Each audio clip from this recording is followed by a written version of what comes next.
왕의 통치 아래 살다 오늘 5번째 마지막 시간입니다.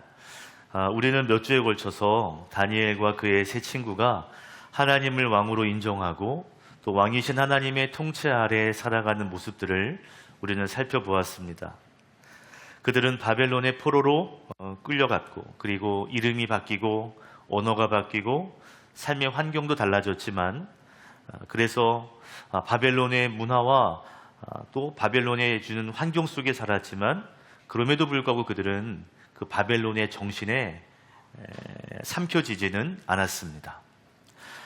삶의 자리는 바벨론이었지만 그들의 마음의 중심에는 하나님이 계셨어요.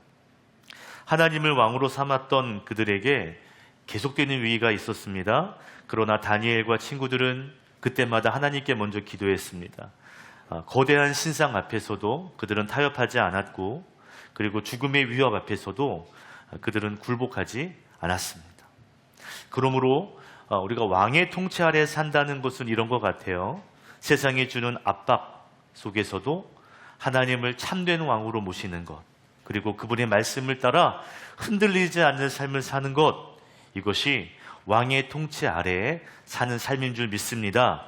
더 나아가면 두 번째로, 환경이나 상황이 나를 다스리게 두지 않고 하나님이 나를 다스리시도록 하는 것, 이것이 왕의 통치 아래 사는 삶이라는 것이죠. 하나님이 여러분의 왕이 되고 왕이신 하나님의 통치 아래, 그리고 그분의 다스림 안에 살아가는 믿음의 성도 되시기를 주님의 이름으로 축복합니다. 그런 의미에서 다시 한번 옆에 계신 분과 인사합시다. 왕의 통치 아래 삽시다. 시작. 왕의 통치 아래 삽시다. 아멘. 오늘 말씀은 우리가 잘 아는 다니엘과 사자굴 이야기죠. 시간이 흘러서 바벨론은 메대와 페르시아 연합군에 의해서 무너졌습니다. 다니엘서 6장에서는 새로운 통치자가 등장하는데, 성경은 메대 사람 다리우스 왕이라고 소개해요. 옛날 성경에는 다리오 왕이라고 말합니다. 세상은 바뀌었고요, 새로운 왕이 등장하고 주변 사람들도 다 바뀌었어요. 그럼에도 불구하고 다니엘은 그 새로운 왕에게조차 인정을 받습니다. 다리우스 왕은 다니엘을 신뢰해요. 그리고 그에게 높은 직책을 맡깁니다. 그랬더니 주변 신하들이 다니엘을 질투하기 시작해요. 그들은 다니엘을 고발할 만한 어떤 건덕지를 찾고자 했습니다. 허물과 약점을 찾으려 했어요. 예를 들자면 이런 거예요. 다니엘이 나라의 일을 할 때 잘못 처리한 일은 없을까? 혹시 그가 일을 하다가 부정은 저지르지 않았을까? 그들은 할 수 있는 모든 방법을 동원해서 그의 잘못을 찾아보았습니다. 그런데 아무런 흠도 찾을 수가 없었습니다. 그러니까 다니엘은 정말 공직자로서 정말 정직한 사람이었던 것 같아요. 여러분, 이런 공정한, 정직한 이런 공직자들이 우리나라에도 많이 세워질 수 있기를 축복합니다. 아멘.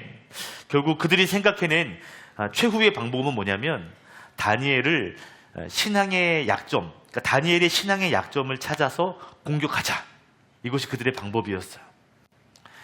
그들은 앞으로 30일 동안 왕 외에 다른 누구에게든지, 그것이 신이든 사람이든 상관없이 그것을 향해 기도하면 사자굴에 집어넣기로 그렇게 엉뚱한 법을 만들어냈습니다.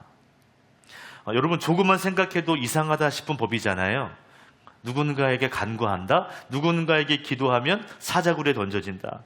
이상한 법 같죠. 그런데 다리우스 왕은 이 법령에 냉큼 도장을 찍습니다. 그는 나중에서야 이것이 정치적 계략이었다, 내가 이용당했구나 하는 것을 알게 되었지만, 이미 왕의 도장을 찍었기 때문에 되돌릴 수 없는 상황이 되고 말았습니다. 중요한 건 다니엘도 이런 정치적 상황과 주변 사람들의 모함을 이미 알고 있었다는 거죠. 그럼에도 불구하고 다니엘은 하나님께 기도하는 일을 포기하지 않았습니다. 우리 10절의 말씀 함께 읽겠습니다. 시작. 다니엘은 왕이 금령 문서에 도장을 찍은 것을 알고도 자기의 집으로 돌아가서 다락방으로 올라갔다.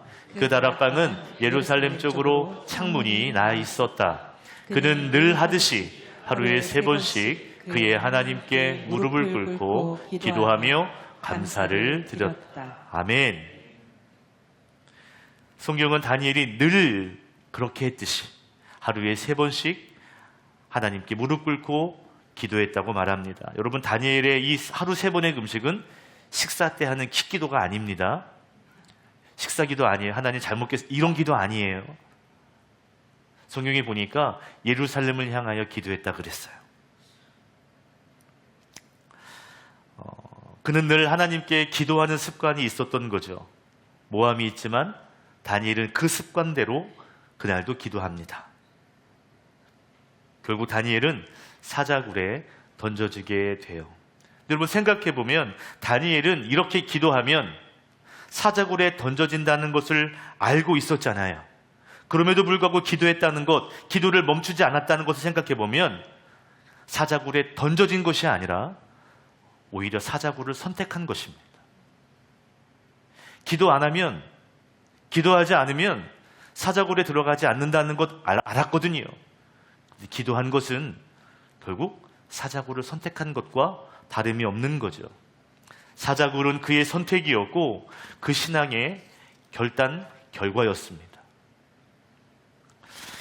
예전에 제가 다니엘서 6장을 설교하면서 그림을 한 장 보여드린 적이 있어요. 오늘도 그림을 보여드릴 텐데 전에 보여드린 그림이 아닌 다른 그림을 한 장 보여드리겠습니다. 이 그림인데요, 영국의 화가 브리턴 리비에르라고 하는 화가가 그린 작품입니다. 작품의 제목은 왕께 대답하는 다니엘. 그림을 보면 다니엘은 사자들을 바라보지 않습니다. 사자에게는 관심도 없죠. 다니엘은 사자굴에서 담담하게 뒷짐을 지면서 창문에 하늘을 바라보고 있습니다. 창문을 통해 하늘의 하나님을 보고 있어요. 다니엘은 사자들이 주는 두려움에 웅크리지 않습니다.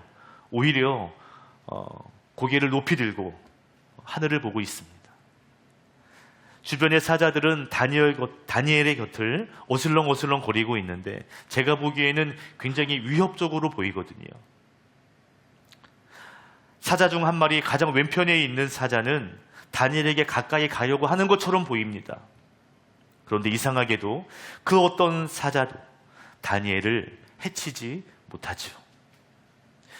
제가 숫자를 세어보니까 7마리의 사자를 그렸더라고요. 그림 속에 7마리의 사자가 보이지만 다니엘은 아랑곳하지 않은 여유가 느껴집니다. 뒷짐을 지며 의연합니다. 평안합니다. 비록 사람들의 모함 때문에 그가 사자굴에 들어와 있지만 다니엘에게 이 사자굴은 하나님의 통치 아래에 있는 또 하나의 장소일 뿐인 거죠. 사람들이 모함을 하든 사자들이 주변에서 으르렁거리든 다니엘에게 있어서 그 공간은 하나님의 통치 아래에 있는 그런 장소였던 것입니다. 여러분, 이 사진을 자세히 보면 그림 속의 다니엘의 모습, 다니엘의 나이가 좀 예측이 되잖아요. 딱 보면 다니엘은 노인이죠. 머리를 보면 약간 벗겨져 있습니다. 그리고 남겨진 머리도 하얗습니다. 성경학자들은 이때 다니엘의 나이가 대략 한 80대 초반에서 중반쯤 될 것이다. 82세에서 86세 사이일 것이다 라고 추정합니다. 생각해보면 다니엘은 80년이 넘는 인생을 살았는데 그의 인생은 정말 산전수전 여러 위기를 겪었거든요. 그런데 지금 이 나이에도 다니엘은 여전히 모함을 받고 있어요. 저는 인생이 이런 것 같습니다. 주님 만나는 그날까지 사람들 사이에 섞여 살면서 이런저런 고난 가운데 살아가는 것이 어쩌면 인생인 것 같아요. 오늘 여러분과 나누고 싶은 첫 번째 메시지는 이것입니다. 하나님을 왕으로 삼으면 모함 속에서도 고난 속에서도 우리의 신앙을 지킬 수 있다라는 겁니다. 여러분, 다니엘은 지금 사자굴에 들어가 있는데요, 이런 상황이 될 줄 몰라서 끝까지 기도했던 것이 아니죠. 알고 있었습니다. 왕이 문서에 도장을 찍었다는 것 알고 있지만 그는 기도합니다. 주변에 있는 많은 사람들이 나를 무너뜨리기 위해 모함하고 있다는 것 알고 있었지만 다니엘은 기도합니다. 그는 기도를 멈추지 않았습니다. 믿음과 신앙을 지켜냈습니다. 여러분, 다니엘이 이런 선택을 내릴 수 있는 이유는요, 하나님이 그에게 왕이었기 때문이에요. 하나님이 그의 인생의 주인이라는 사실을 그가 늘 믿었기 때문이죠. 비록 사람들의 모함 때문에 다니엘이 사자굴로에 들어갈 수밖에 없었지만, 사람들의 모함으로 말미암아 다니엘은 사자굴에 들어갈 수밖에 없었지만, 그러나 그것들이 다니엘의 신앙을 빼앗을 수는 없었습니다. 여러분, 하나님을 왕으로 섬긴다, 하나님이 왕이 되신다라는 것은요, 내 인생의 최종의 권위를 하나님께 맡기는 거예요. 모든 권위를 하나님에게 두는 것입니다. 내 삶의 기준을 사람들의 말이 아니라 하나님의 뜻, 하나님의 말씀에 두는 것이죠. 사람들이 나를 오해할지라도, 억울한 모함이 내 인격에 상처를 줄지라도 하나님 앞에서 지켜야 되는 이 신앙의 자리를 지켜내는 것이, 그것이 왕의 통치 아래 살아가는 삶인 줄로 믿습니다. 아멘. 왕에게 집중하는 거예요. 여러분, 기억할 것이 하나 있습니다. 다니엘에게 닥친 이 모함, 이 오해, 이것이 다니엘의 인격에만 상처를 준 것이 아니라, 다니엘의 어떤 사역에만 상처를 준 것이 아니라 그의 신앙까지 공격했다는 점이에요. 여러분, 사람들의 모함은요, 내 인격을 공격할 때가 있고요, 내 자존심에 흠집을 내기도 합니다. 근데 더 중요한 건 우리의 신앙을 공격한다는 거예요. 혹시 여러분, 사람들에게 억울한 모함을 받아보신 적이 있으신가요? 나는 그런 말을 한 적 없는데, 나는 그런 행동을 한 적이 없는데 사람들이 막 그랬다고 말을 해요. 있으시죠? 경험 있으실 겁니다. 사람들의 모함 때문에 손해를 본 적이 있을 겁니다. 자리를 피한다거나 회피한 적이 있을 겁니다. 그 일 때문에 속상하고 마음이 무너진 적이 있으실 겁니다. 모함받는 일, 정말 우리의 마음을 불편하게 만들고요, 불쾌하게 만들어요. 모함을 받으면 내 존재가 작아지는 것 같아요. 그런데 그때 우리가 해야 할 일은 우리의 신앙을 먼저 지키는 것입니다. 여러분, 억울할수록 기도의 자리를 지키시기를 바랍니다. 마음이 불편할수록, 그 사람이 미워질수록 오히려 하나님 앞에 나오시기를 바랍니다. 사람들이 속삭이는 말들이 거칠어지다 할지라도, 그것 때문에 내 입장이 난처해진다 할지라도, 그것 때문에 지금의 상황이 나를 더 압박한다 할지라도, 여러분, 오히려 하나님의 통치 아래로 들어가시기를 바랍니다. 오히려 하나님의 다스림 가운데 나아가시길 바라요. 그분이 붙잡아 주시면 되는 거예요. 여러분, 오늘 다니엘은요, 사람들의 모함 속에서도 다시 한번 신앙을 지켜내는 거죠. 놀랍죠? 그런데 그렇게 모함이 있고 어려움이 있는 상황에서 그 신앙을 지켰더니, 그렇게 지켜낸 신앙이 사자굴 속에서도 담대하게 만드는 힘이 되어 주었습니다. 저는 이게 참 중요한 것 같아요. 사람들이 뭐라고 하든, 주변에서 뭐라고 나를 평가하든, 그때마다 우리는 하나님의 통치 안으로 들어가야 해요. 한 30년도 더 된 아주 오래된 이야기인 것 같아요. 저희 아버님이 은퇴하시기 전에 전도사 시절에, 그때 있었던 일입니다. 저희 아버님께서 이제 전도사 시절에 또 목사님 되시고도 산에 올라가서 산기도 하는 걸 좋아하셨어요. 그래서 근처에 청계산이 있습니다. 청계산에 가면 이제 기도원에 가서도 기도도 하시고, 이제 산에 가서도 기도해요. 저도 그거 따라간 적이 있습니다. 죽는 줄 알았습니다. 어느 날 아버지께서 이제 산기도에서 만난 권사님의 간증 이야기를 듣고 저에게 해주신 거예요. 어느 날 이제 산에 기도하러 가셨는데, 나이 드신 권사님이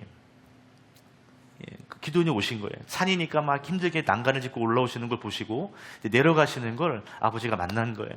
그래서 아버지가, 권사님, 여기 산에 올라와서 기도하시냐고, 그러면서 앉으시라고, 힘들어 하시니까 앉으시라고 그러면서 이렇게 이야기를 하시는 거죠. 우리 아버지 이성향이시죠? 그래서 혹시 권사님, 저에게 해주실 수 있는 뭐 이야기나 간증이 있으시면 하나 해주시라고. 그때 권사님이 젊었었던 시절, 그리고 자기가 인생의 모토가 된 간증 이야기를 하나 해주신 거예요. 이 권사님이 젊었을 때 이제 새벽 기도회를 참석하려고 이제 새벽에 이제 교회를 가려고 나오는 거예요. 그때는 이제 여러분 집이 지금 좀 넉넉하지 않아서 막 새들어 살고 그랬잖아요.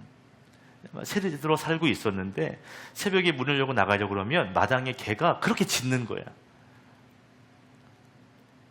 매번 나갈 때마다 개가 짖는 겁니다. 새벽에.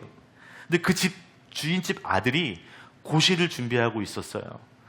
그러니까 늦은 밤 새벽까지 공부하다가 이제 새벽 될 무렵에 잠이 드는데, 그런데 그때 이제 이 권사님이 젊을 때 교회 간다고 새벽에 집 문을 열고 나가면 개가 막 짖으니까 잠들었다가 다시 깨야 되잖아요. 그걸 어머니한테 부모에게 얘기한 거죠. 그러니까 집주인이 이 권사님을 핍박하는 거예요. 왜 교회를 가냐고. 새벽에 우리 아들 그새 잠들었는데 막 어떡하냐고, 막 책임질 거냐고 막 그런 거예요. 가지 말라고. 옛날 집주인 대단들 했습니다. 네 권사님이 새벽 기도를 포기하지 않은 거예요. 너무 억울한 거예요. 아니, 하나님께 기도로 나가는데 이게 핍박받을 이게 욕먹을 일인가? 그래서 기도했답니다. 하나님, 저 개가 기도를 방해합니다. 저 새벽에 나가서 기도하고 싶은데 하나님, 저 개가 맨날 짖습니다. 하나님, 저 개가 짖지 못하도록 저 개의 입을 틀어 막아 주십시오. 신기하게도요, 그 다음날부터 개가 짖지 않더랍니다. 나가보면 개가 입도 뻥끗하지 않고 꼬리만 흔들더랍니다. 이 권사님이 그때 그 일을 이야기하시면서 나는 다니엘의 하나님을 믿습니다. 이 다니엘의 하나님을 믿으며 평생 신앙생활을 했습니다. 그날 인생의 마지막 산기도를 하기 위해서 오신 날이에요. 저희 아버지를 만나서 마지막 그 간증을 하신 겁니다. 저희 아버지가 그 간증을 다시 저에게 말씀하시면서 이렇게 말씀하셨어요. 나는 그 권사님의 간증을 듣고서 다니엘서 6장이 믿어졌다. 여러분, 개의 입도 틀어 막으시는 하나님, 사자의 입도 거뜬히 틀어 막으실 수 있는 줄 믿습니다. 사자의 입이나 개의 입이나 막으시면 뻥끗도 못하는 거예요. 여러분, 성경은 하나님이 사자의 입만 막아주신 것이 아니라 다니엘을 모함했던 사람들의 입까지도 결국 헛되게 하셨습니다. 오히려 다니엘을 헐뜯었던 사람들이 오히려 사자굴로 끌려가서 죽게 되는 그러한 반전의 역사를 하나님 만드셨습니다. 여러분, 우리가 하나님을 왕으로 삼고 어떠한 모함 속에서도 우리의 신앙을 지켜내면 하나님께서 우리의 삶을 붙잡아 주실 줄로 믿습니다. 아멘. 어떤 모함이 있을지라도, 어떤 억울함이 있을지라도 여러분 끝까지 왕 되신 하나님을 붙잡는 그 신앙을 지키는 여러분 되시기를 주님의 이름으로 축원합니다. 아멘. 오늘 말씀은 다니엘이 모함을 받아서 사자굴에 들어가게 되는 이야기를 말해주고 있습니다. 성경을 묵상하다가 오래전에 저희 아이들이 어렸을 때 손잡고 이제 에버랜드 사파리에 갔던 일들이 기억났습니다. 사파리 가보셨어요? 동물원. 철조망이 이렇게 있는 버스를 타고 이제 사자와 호랑이가 있는 곳을 이렇게 지나가는 거예요. 사자 옆으로, 호랑이 옆으로 지나갑니다. 먹이를 던져주면 막 먹는 모습을 바로 옆에서 볼 수 있는 거죠. 저는 생긴 것처럼 무서움이 많습니다. 저는 개도 무서워합니다. 작은 개는 뭐 좀 낫지만 조금 큰 개는요 굉장히 무서워요. 옛날에 물린 기억도 있기 때문에 개를 무서워합니다. 아이들 데리고 그 버스를 타고요 사파리에 들어갔는데요, 제 옆에 갈기가 무성한 그 수사자가 어슬렁어슬렁 거리는데요, 무섭더라고요. 앞발을 이렇게 움직이는데 앞발이 얼마나 큰지 진짜 무서웠습니다. 대놓고 무서워했어요. 제가 애들 앞에서. 야, 진짜 무섭다 얘들아. 막 철조망만 잘 붙어있는지 막 걱정이 될 정도로 너무 무서웠어요. 너무 떨렸어요. 그날 제가요 다윗을 존경했잖아요. 야, 어떻게 이런 사자와 싸우려고 했을까? 어떻게 곰과 싸우려고 했을까? 봐도 다리가 떨리는데 진짜 대단하다, 이 생각했습니다. 여러분, 다니엘은 어떻게 이 무서운 사자굴을 선택할 수 있었을까요? 아니, 다니엘에게 있는 이 영적인 힘은 도대체 어디서 나오는 걸까요? 어떻게 생겨진 걸까? 오늘 말씀 4절, 그 위에 10절 말씀을 한번 천천히 읽겠습니다. 4절과 10절입니다. 시작. 그러자 다른 정승들과 지방 장관들이 다니엘이 나란 일을 잘못 처리한 것을 찾아내려 하였다. 그러나 그들은 그에게서 아무런 실책이나 허물을 발견하지 못하였다. 다니엘이 임무에 충실하여 아무런 실책이나 허물이 없었기 때문이다. 자, 10절입니다. 다니엘은 왕이 금령 문서에 도장 찍은 것을 알고도 자기의 집으로 돌아가서 다락방으로 올라갔다. 그 다락방은 예루살렘 쪽으로 창문이 나 있었다. 그는 늘 하듯이 하루에 3번씩 그의 하나님께 무릎을 꿇고 기도하며 감사를 드렸다. 아멘. 4절과 10절에서 공통적으로 말하는 것이 있습니다. 다니엘이 삶에서 신실했다는 것입니다. 4절에 보면 다니엘은 맡겨진 일에 충성을 다했대요. 신실했답니다. 10절에 보면 다니엘은 하나님 앞에서도 늘 신실했다고 말합니다. 늘 기도했다고 말해요. 한결같았다고 말합니다. 그러니까 여러분, 다니엘은요, 위기 앞에서 갑자기 믿음이 나온 게 아닙니다. 사자굴이 두려워서 그제서야 기도를 시작한 것이 아닙니다. 모험하는 사람들 때문에 마음이 아파서 그제서 기도를 시작한 것이 아닙니다. 다니엘은 늘 하던 대로, 늘 평소처럼 기도했던 거예요. 저는 이 4절과 10절 속에서 다니엘의 신실함이 느껴집니다. 다니엘은 평소에 기도하던 사람이었고, 다니엘은 평소에 하나님을 왕으로 모시던 사람이었습니다. 그래서 위기가 있을 때에도 그는 신실하게 신앙생활을 할 수 있었던 거죠. 다니엘은 달라지는 환경과 분위기에 신앙이 흔들린 것이 아닙니다. 이것이 신실함이에요. 오늘 여러분과 나누고 싶은 두 번째 교훈이 있어요. 우리가 왕이신 하나님의 통치 아래 산다면 우리는 신실함을 유지해야 한다는 것입니다. 신실함을 유지하라. 여러분, 신실함은 특별한 순간에 드러나는 행동이 아니죠. 신실함은 매일의 삶에서 매 순간순간마다 하나님의 다스리심을 붙잡고 사는 것입니다. 사람이 보든 보지 않든, 나의 상황이 좋든 좋지 않든, 손해가 있든 손해가 없든 그런 것과 상관없이 하나님 앞에서 늘 하던 대로 믿음을 선택하는 것, 그것이 신실함이에요. 다니엘은 15살 포로로 끌려올 때에도 신실했습니다. 그는 거룩하기 위해 몸부림쳤어요. 그리고 지금 80세가 넘어서도 하나님 앞에 신실함을 지키고자 애쓰고 있습니다. 다니엘의 수십 년 동안 그가 일했던 것들을 많은 사람들이 조사해 보았지만 그는 신실했기 때문에 허물이 없었어요. 다니엘의 일상은요, 하나님을 향한 신실함이 한결같았다는 거예요. 다니엘이 어떻게 사자굴을 선택할 수 있었을까? 평소에 그 신실함이 있었기 때문에 위기 때에도 그 신실함으로 결정하고 선택했던 거예요. 여러분, 이 신실함이 사자굴 안에서도 두려워하지 않는 영성이 된 것입니다.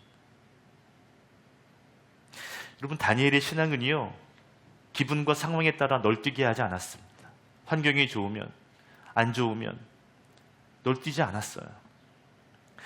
다니엘은 시대가 바뀌고 주변 사람들이 바뀌고 내 삶의 현장이 바뀌어도 한결같았습니다.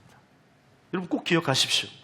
내가 평소 하나님을 향한 신실함이 없으면 사자굴이 아니라 토끼굴 앞에서도 용기를 낼 수 없어요. 토끼도 무서워요. 신실함이 없으면 위기의 순간에 믿음의 결단을 내릴 수 없습니다. 내릴 것 같은데 내릴 수 없어요. 믿음이 있는 것 같은 다른 결정을 하게 돼요. 저는 많이 봤습니다. 믿음은 위기 때에 밝히 드러나거든요. 그런데 그 믿음은 평소에 만들어지는 거예요. 평소에 신실함을 유지하지 못하면 위기 때의 그 믿음은 작동되지 않습니다. 그 믿음은 흔들릴 수밖에 없습니다. 다니엘처럼 매일 삶 속에서 왕이신 하나님의 통치 아래 살아가는 신실한 성도가 될 수 있기를 주님의 이름으로 축복합니다. 신실함이 여러분의 무기가 되기를 축복합니다. 아멘. 거창한 믿음, 대단한 믿음 달라고 기도하는 것도 중요하지만 매일매일 하나님 주어진 자리에서 신실함으로 버티게 하십시오. 그리고 그것이 결정적인 순간에 그것이 그대로 드러나게 해주십시오. 저와 여러분의 기도의 제목이 되어야 할 줄로 믿습니다. 아멘. 오늘 설교의 마무리는 사도 바울의 고백으로 마무리하려고 합니다. 데살로니가전서 5장 16절 18절입니다. 같이 읽겠습니다. 시작. 항상 기뻐하라. 쉬지 말고 기도하라. 범사에 감사하라. 이것이 그리스도 예수 안에서 너희를 향하신 하나님의 뜻이니라. 아멘. 항상 뭐하라? 기뻐하라. 쉬지 말고 기도하라. 범사에 감사하라. 색칠된 부분 보면 항상, 쉬지 말고, 범사에, 이 말을 합하면 신실함이에요. 한결같이 늘 이렇게 신실함을 유지하라는 것이죠. 새번역 성경으로 제가 한번 읽어보겠습니다. 항상 기뻐하십시오. 끊임없이 기도하십시오. 모든 일에 감사하십시오. 이것이 그리스도 예수 안에서 여러분에게 바라시는 하나님의 뜻입니다. 아멘. 사도 바울은 말하고 있습니다. 하나님의 뜻이 뭐냐? 하나님의 마음이 뭐냐? 삶에서 신실함을 유지하는 거예요. 그것이 우리의 힘과 능력이 되는 줄로 믿습니다. 여러분, 데살로니가 성도들도 공동체 안에서 모함을 받는 일이 있었습니다. 위기가 있었습니다. 바울은 말하고 있죠. 그것을 이길 수 있는 힘이 뭐냐? 항상 신실한 신앙으로 살아가는 것이다. 여러분, 왕의 통치 아래 산다고 해서 위기가 없는 삶이 나타나는 것은 아니에요. 하나님이 내 삶의 왕이 되셨지만 여전히 오해도 받고 억울함도 생길 수 있습니다. 사자굴처럼 정말 죽을 것 같은 위기, 그런 현실을 만나기도 해요. 여러분, 왕의 통치 아래 산다는 것은 그런 어려움을 만나지 않는다는 것이 아니라 그 어떠한 상황, 그 어떤 위기의 상황 그 한 가운데에서도 왕이신 하나님, 그분을 향한 마음을 유지한다는 것입니다. 믿음의 신실함을 유지하는 삶, 그 삶이 하나님을 왕으로 섬기며 사는 태도인 줄 믿습니다. 설교할 때 첫 화면을 보여드릴게요. 왕의 통치 아래 산다는 것은 세상에 주는 압박 속에서도 하나님을 참된 왕으로 모시고 사는 거예요. 그분의 말씀을 따라 흔들리지 않는 삶을 사는 것입니다. 상황이나 환경이 나를 다스리게 두지 않고 하나님만이 나를 다스리시도록 그 마음을 하나님께 두는 것입니다. 여러분, 그 어떤 세상이나 환경, 사람에게 흔들리지 말고 왕이신 하나님, 그분의 통치 아래, 그분의 말씀 안에 신실하게 살아가시는 저와 여러분 될 수 있기를 주님의 이름으로 축원합니다. 축복합니다. 아멘. 기도하겠습니다.